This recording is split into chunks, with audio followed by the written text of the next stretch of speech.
Le bulletin numéro 5, qui est intitulé Cuisine culte, le sacre de la nourriture de la préhistoire au monde futur, est consacré à la dimension rituelle de notre alimentation. En gros, au rite et au tabou qui rythment notre alimentation depuis la préhistoire jusqu'au monde futur qu'on peut imaginer et dont la science-fiction s'est déjà emparée. Et donc, comme chaque année, c'est une revue pluridisciplinaire avec un ancrage historique très large, diachronique, et qui comporte à la fois des articles d'historiens, beaucoup d'archéologues notamment cette année, mais aussi des entretiens. On a aussi 2 fictions cette année, une fiction de Georges Sand, très amusante, sur les huîtres, la dégustation des huîtres. On a aussi une fiction de Victor Dumiot qui avait signé un roman qui s'appelle Acide et qui est paru l'année dernière, qui avait fait pas mal de bruit. On a particularité aussi cette année pour ce numéro, un portfolio de photographies en noir et blanc prises par Nikos Aliagas, qui sont de toute beauté. Je vais vous en montrer quelques-unes et qui portent sur la thématique des mains nourricières. Donc on a ce carnet photographique et puis on a, autre particularité, une bande dessinée. On a une bande dessinée en latin et ça vient de notre collection qui s'appelle Les Petits Latins, vous avez peut-être entendu parler. Donc voilà, c'est du latin qui est traduit en bas, rassurez-vous doublement, et qui permet d'explorer ici le festin de Trimalcion, le mythique festin de l'affranchi Trimalcion qui est raconté dans le Satyricon de Pétrone. Et qui est raconté cette fois-ci par les esclaves qui sont en cuisine et non pas par les convives qui sont en train de se baffrer aux côtés de Trimalcion.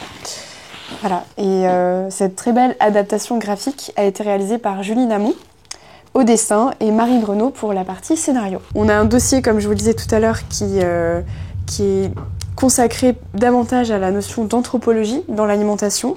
Et donc on a une dizaine d'articles qui partent de la préhistoire et qui vont jusqu'à quelle sera la grande question qu'on se pose tous, quelle sera l'alimentation demain? Est-ce qu'on se nourrira que de larves et de farine de criquet ou, comme le propose Alain Bougeant, d'algues séchées?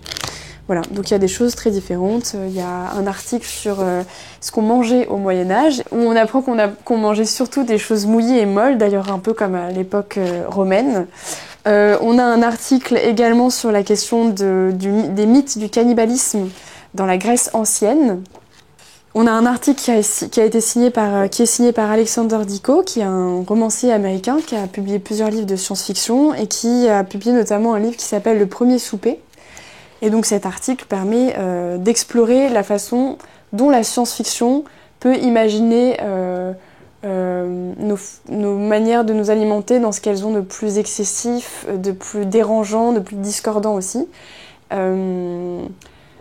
de plus transgressif. C'est-à-dire, par exemple, on peut tout à fait imaginer que ce qui pourrait être le plus tabou dans une société future, ce ne serait pas la sexualité, mais le fait de s'alimenter. On pourrait imaginer aussi une société où on s'alimente en faisant de l'élevage d'humains, des choses comme ça. Ou alors on hiérarchiserait, ce qui se fait déjà un petit peu, la société en fonction de ceux qui peuvent manger des choses carnées et des choses non carnées. Lui, il va encore plus loin, il imagine ceux qui sont les mangeurs de pierre et qui ne peuvent pas voir le jour, etc. Donc en fait, on se rend compte que l'alimentation permet d'être un bon prisme pour interroger les fractures sociales, notamment.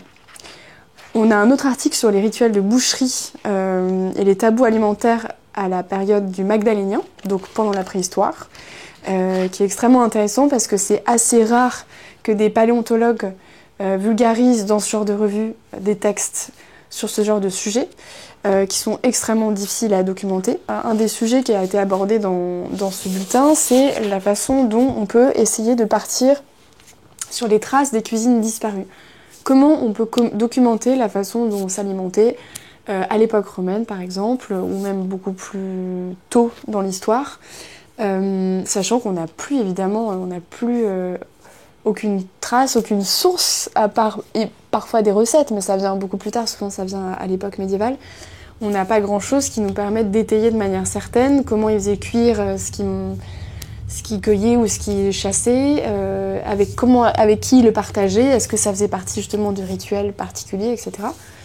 Donc on a des textes d'archéologues qui essayent quand même de trouver des nouvelles méthodes, et il y en a aujourd'hui, grâce au progrès technologique notamment, pour essayer tout de même de reconstituer la façon dont on faisait du pain dans la Gaule ancienne, la façon dont on faisait du fromage aussi, ça c'est un texte extrêmement intéressant chez les Étrusques, ou chez les Grecs, sachant qu'il y a des techniques qui peuvent survivre simplement par tradition et par transmission orale. Cette année, on a décidé de prendre un même fil rouge thématique entre le bulletin annuel, donc qui paraît chaque année au mois de novembre, et le Festival des langues classiques qui est organisé par la mairie de Versailles en partenariat avec les Belles Lettres et qui aura lieu début février. Et donc ce festival, tout comme le bulletin, a vocation à interroger la partie culte qu'il y a dans notre alimentation, dans notre cuisine. Il y aura tout un tas d'intervenants dans ce festival, dont certains contributeurs du bulletin. Donc pour ceux qui ont aimé le bulletin, vous serez heureux de les retrouver à l'occasion du festival.